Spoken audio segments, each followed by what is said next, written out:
आप सभी को जय मसीह की। खुदावन यसु के पाक और जलाली नाम में, उस जिंदा और मुबारक नाम में मैं आप सभी को सलाम कहता हूँ। Greetings in the name of our wonderful saviour Lord Jesus Christ. एक बार फिर से मैं प्रभु यीशु मसीह के पवित्र नाम से आप सभी का आज के वचन में स्वागत करता हूँ। मैं विश्वास करता हूँ कि आज एक बार फिर से परमेश्वर अपने लोगों को अपना वचन देगा और वो आपसे बात करेगा। मैं हमेशा आपको कहता आया हूँ, मैं हमेशा आपको कहता रहूँगा, आपसे ऊपर जो हैं उन्हें नहीं, आपके नीचे जो हैं आप उन्हें देखिए और हमेशा धन्यवादी बने रहिए। प्रभु का धन्यवाद दीजिए क्योंकि उसने आपसे प्रेम किया है, उसने आपकी केयर की है, उसने आपकी सारी ज़रूरतें पूरी की हैं और उसने आपको संभाला है। उसने आपको एक अच्छा परिवार दिया है, उसने आपको इतने पैसे दिए हैं कि आप एवरीडे अपना गुजर बसर कर रहे हैं, आप खा पी रहे हैं। मेरे भाइयों, मेरी बहनों, परमेश्वर की दया सिर्फ एक बड़ी मिनिस्ट्री के अंदर या दुनिया की चीज़ों में नहीं देखी जाती है। परमेश्वर की दया आपको बहुत छोटी छोटी चीज़ों में भी दिखाई देती है। इसीलिए बाइबल बताती है, जिसने दया नहीं की है उसका न्याय बगैर दया के होता है, क्योंकि दया न्याय पर जयवंत है। यीशु ने कहा, दयालु बनो क्योंकि तुम्हारा स्वर्गीय पिता दयालु है। हमेशा अपने लाइफ में एक चीज़ हमेशा अपने ध्यान में रखें। जब भी आप अपने लाइफ में दूसरों से हार्ड, दूसरों से बहुत सख्त चलते हो, कठोर चलते हो, ये साइन है कि आप परमेश्वर की दया को पीछे छोड़कर आगे निकल आए हो। क्योंकि जिसने परमेश्वर की दया को चखा है, क्या होती है दया, क्या होता है, क्या अर्थ है रहम शब्द का। मैं आपको बताना चाहता हूं, दया ये है, हमने बचपन से पाप किया है। हम एक ही चीज डिजर्व करते थे और वो है नरक, हेल। लेकिन परमेश्वर ने हमें नरक नहीं दिया, परमेश्वर ने हमें हेल नहीं दी। परमेश्वर ने हमें अपने पास बुलाया। उसने यीशु के लहू से हमारे गुनाह माफ किए, उसने हमारी सारी जरूरतें पूरी की। एक्चुअली देखा जाए तो हम क्रोध की संतान थे, हमारे लिए क्रोध ठहराया गया था, लेकिन परमेश्वर ने अपना क्रोध नहीं, हम पर अपनी दया, हम जो डिजर्व भी नहीं करते थे, परमेश्वर ने हमें वो दिया। That's called mercy. इसीलिए बाइबल की शुरुआत हर जगह पर इस तरह हुई, पत्रियों के अंदर, कि परमेश्वर की दया और उसका अनुग्रह आप पर बना रहे। यीशु ने कहा, दयावंत बनो क्योंकि तुम्हारा स्वर्गीय पिता भी दयावंत है। और हमेशा इस बात को याद रखिए, जब एक अंधे भिखारी ने यीशु को कहा, हे दाऊद की संतान, यीशु मुझ पर दया कर, इस दया शब्द को सुनकर उसने अपनी ट्रैवल, जो वो यात्रा कर रहा था, उसके लिए वो रुक गया। क्योंकि ये यीशु का स्वभाव है कि जब कभी भी लोग उसे दया के लिए पुकारते हैं, वो रुक जाता है। हमेशा परमेश्वर की दया को देखकर धन्यवादी बने रहें। Always be a thankful person. आइए, आज मैं आपके साथ एक बहुत ही अच्छा कलाम मैं आपके साथ शेयर करना चाहता हूँ। आपने आज टाइटल तो पढ़ ही लिया होगा कि आज मैं बात करना चाहता हूँ कि हम कैसे एंग्जाइटी से फ्री होके हम कैसे एक रेस्ट में आ सकते हैं। मैं आपके साथ मैं आपको फिर से कहता हूँ, अगर आप कुछ काम कर रहे हैं तो कृपया अपने काम को छोड़ दीजिए, क्योंकि मैं एक बहुत ही मुख्य मुद्दे पर मैं आपसे बात करना चाहता हूँ। मैं 15 साल से प्रभु में हूँ, लगभग मेरे 15 साल पूरे हो जाएंगे बहुत जल्द। इन 15 सालों में मैंने प्रभु में रहने के बाद भी बहुत सारे पाप किए, बहुत सारी गलतियाँ की। बहुत सारे पाप तो मैंने तब भी किए जब मुझे पता था कि हाँ, ये गुनाह है। मेरे भाइयों और बहनों, मैं हमेशा से कोशिश करता हूँ कि मैं अपनी ऑनेस्टी में आपके सामने रखूं, क्योंकि मैं जानता हूं बहुत सारे लोगों के पास अपने गुनाहों को मानने की बोल्डनेस नहीं होती है। वो डरते हैं कि कहीं मेरी इज्जत न ख़राब हो जाए, लोग मेरे बारे में गलत न सोचें। लेकिन मैं आपको बताना चाहता हूं, बाइबल हर एक की गलती सामने लेकर आती है। चाहे आदम ने फल खाया हवा के कहने पर, चाहे याकूब ने बहुत सारे गुनाह किए, दाऊद से पाप हुए, शिमशोन से पाप हुए, पतरस ने इनकार किया, पौलुस क्रोध के मारे मसीहों को सता रहा था। आपने अनगिनत बातें पढ़ी होंगी कि परमेश्वर ने उनकी गलतियां हमारे सामने रखी, और ये समय है हम अपनी गलतियां भी लोगों के सामने रखें, ताकि लोगों को करेज मिले कि वो अकेले नहीं है, हम सब स्ट्रगल कर रहे हैं और हम सबों को बढ़ना है।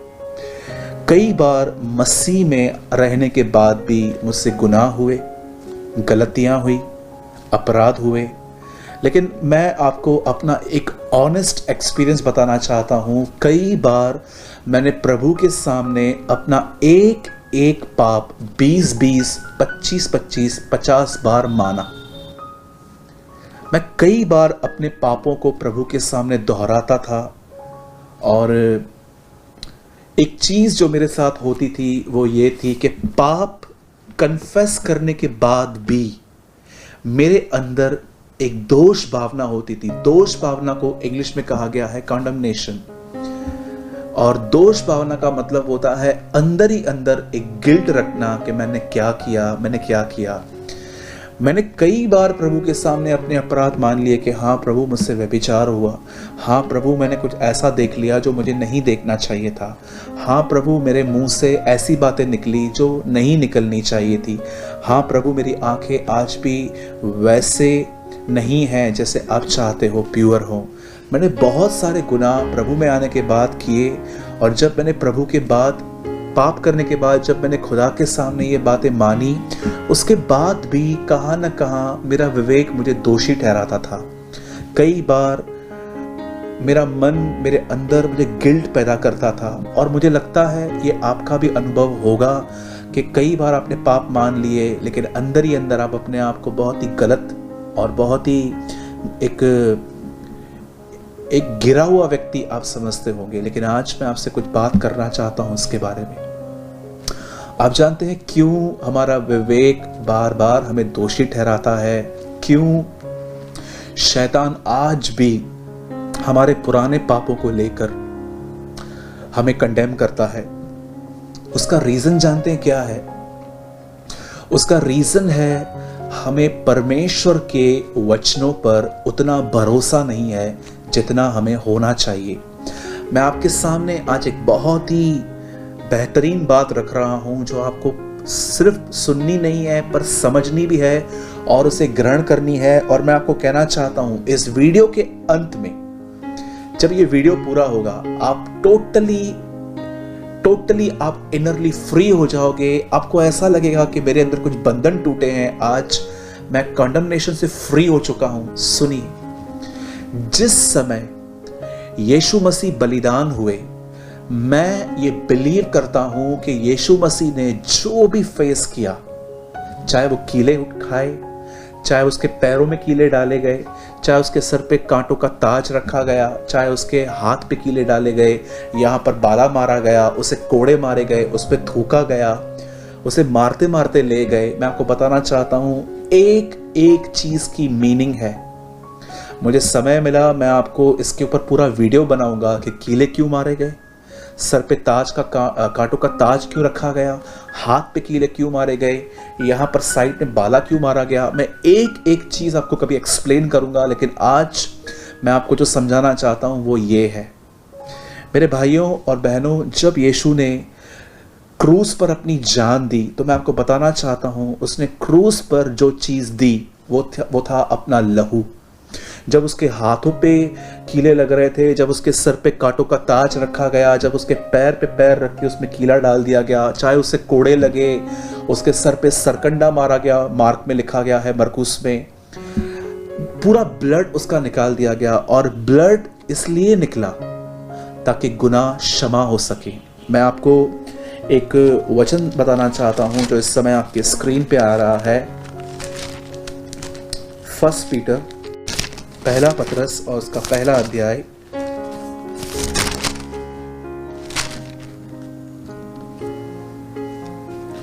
और हम उसके लिए पढ़ रहे हैं, आपके लिए पढ़ रहे हैं 18 और 19। पहला पत्रस पहला अध्याय उसका 18 और 19, क्योंकि तुम जानते हो कि तुम्हारा निकम्मा चाल चलन जो बाप दादाओं से चला आता था, उससे तुम्हारा छुटकारा चांदी सोने अर्थात नाशवान वस्तुओं के द्वारा नहीं, पर निर्दोष और निष्कलंक मेमने यीशु के बहुमूल्य लहू के द्वारा हुआ। बाइबल बताती है कि हमारे पास एक नेचर है हमारे बाप दादाओं का। आपने देखा होगा कि हम बहुत बार बच्चों को कहते हैं कि तू बिल्कुल बाप पर गया है, तेरा बाप भी ऐसे करता था। हम कई बार लड़कियों को कहते हैं कि तू अपनी माँ पे गई है, तेरी मम्मी भी ऐसे ही बात करती थी। It's a DNA. बाइबल बताती है कि हमारा जो उद्धार है, हम हर चीज़ से जानते कैसे फ्री होते हैं, जो हमारे भीतर ही है, यीशु के लहू से। जब यीशु ने अपना खून बहाया तो न केवल उसने अपना खून इसलिए बहाया कि सिर्फ हमें चंगाइयाँ मिले, हमें रक्षा मिले, पर उसने इसलिए भी बहाया ताकि हमें यहाँ पर लिखा है छुटकारा मिले। मेरे भाइयों और बहनों, आप जब भी अपने अंदर दोष की भावना फील कर रहे हो, अगर आप एक यंग पर्सन हो, आप व्यभिचार में गिरे हो, आप एक मैरिड पर्सन हो और मैरिज के बाद भी आपने बहुत गलत काम किए हैं, चाहे आप एक सेवक हैं प्रभु के और आपसे आज भी गुनाह होते हैं, मैं आपको कहना चाहता हूं, गुनाह को सबसे पहले प्रभु के सामने मानिए। और अगर मानने के बाद आपके अंदर जब एक सेल्फ कंडमनेशन आती है या आपके मन में अलग अलग ख्याल आते हैं, तो मेरे भाइयों और बहनों, मैं आपको एक बात कहूँगा, आपको उस समय ये विश्वास करना है कि यीशु ने मेरे लिए खून बहाया है। और बाइबल 1 यूहन्ना 1 अध्याय में बताती है कि अगर हम अपने पापों को मान लें तो उसका लहू हमें सारे अपराधों से धोने और धर्मी ठहराने के लिए विश्वास योग्य है। मेरे भाइयों और बहनों, ये लहू की ताकत है, ये लहू की शक्ति है। जब आपने अपना पाप प्रभु के सामने माना है और आप ये बिलीव करते हो कि यीशु के लहू में छुटकारा है, यीशु के लहू में अपराधों की क्षमा है और यीशु का लहू मुझे साफ करता है। मैंने आपके सामने ये ब्लड का वचन रखा है। और जब भी आपको ये महसूस होता है कि मैंने अपना गुनाह मान लिया भाई, और उसके बाद भी मेरे अंदर एक गिल्ट है, मेरे अंदर एक बार बार मुझे वो पाप याद आते हैं और मैं बार बार मानता रहता हूँ, मुझे लगता है कि मैं बार बार मानता रहता हूँ, उस समय आपको न केवल ये बिलीव करना है पर आपको कन्फेस करना है। क्या कन्फेस करना है, मैं आपको वो भी बता देता हूँ। मैं चाहता हूँ, आपकी स्क्रीन पर एक वर्ड आ रहा है, प्लीज आप इस पे ध्यान दें। 1 जॉन, पहला यूहन्ना 9 वचन, 1 जॉन चैप्टर 1 वर्स 9, यदि हम अपने पापों को मान लें तो वह हमारे पापों को क्षमा करने और हमें सब अधर्म से शुद्ध करने में विश्वास योग्य और धर्मी है। पतरस में लिखा था उसके लहू में छुटकारा है, अब यहाँ पर लिखा गया है कि उसके लहू के अंदर एक और बात है, वो हमें शुद्ध कर देता है। जब आपसे पाप हो गया, मैं नहीं कहता हूँ कि आपको जानबूझ के करना है, पर जब आप स्लिप हो गए या आपने पास्ट में जो कर दिया है और अगर वो डेविल आपको बार बार याद करवा रहा है, तो मेरे भाइयों और बहनों, आपके अंदर सबसे पहले इस वचन के प्रति भरोसा होना चाहिए कि शैतान, तू मुझे अब नहीं भरमा सकता, तू मुझे डिस्टर्ब नहीं कर सकता, क्योंकि यीशु के लहू ने मेरे सारे पाप को शुद्ध किया है। और सुनिए, यही आपकी गवाही है। प्रकाशित वाक्य में लिखा है कि वे मेमने के लहू के द्वारा और अपने गवाही के वचन के द्वारा उस पर जयवंत हुए हैं। आपको बिल्कुल नहीं घबराना, आपको बिल्कुल नहीं डरना, आपको अपनी गवाही देनी है। गवाही क्या है? उसके लहू से मेरे सारे पाप माफ हो चुके हैं, शैतान मुझसे दूर हो जा। मेरे भाइयों, मेरी बहनों, अगर आपने ऑनेस्टली, ईमानदारी से प्रभु के सामने अपने गुनाह मान लिए हैं, तो आपको बिल्कुल डरने की जरूरत नहीं है। आज ही से आप अपना एक नया जीवन स्टार्ट करो। प्रभु से कहो, प्रभु मैं आपके साथ चलना चाहता हूं, आप मेरी मदद करें। और मैं एक परमेश्वर का दास होने के नाते कहता हूं आपको, अगर आपने ईमानदारी से प्रभु के सामने पश्चाताप किया है कि हाँ प्रभु, मुझसे पाप हुआ है और अब मैं नहीं करना चाहता, अगर आपने इस तरह प्रभु के सामने माना है, मैं खुदावन का एक खादिम होने के नाते आपको कहता हूँ, आप माफ़ किए गए हैं। अब आप पर दंड की आज्ञा नहीं है खुदावन की तरफ से, उसने आपको माफ़ किया है और अब आपको एक नई शुरुआत करनी है खुदा के साथ चलने की। और शैतान अगर आपका पाप लेकर आप पे दोष लगाता है तो उसे अपनी गवाही बताइए। गवाहियाँ सिर्फ ये भी गवाहियाँ हैं कि प्रभु आपने मुझे चंगा किया, आपने मुझे बरकत दी, आपने मुझे घर दिया, पर आपकी ये भी एक गवाही है कि उसके लहू से मैं शुद्ध किया गया। मेरे भाइयों और बहनों, इस तरह आप सेल्फ कंडमनेशन से आज़ादी पा सकते हो। नई शुरुआत कीजिए, खुदा आपके साथ है, और मैं इसके लिए आपको कॉन्ग्रेचुलेशंस भी कहता हूँ कि प्रभु आपके साथ है, डरिए मत।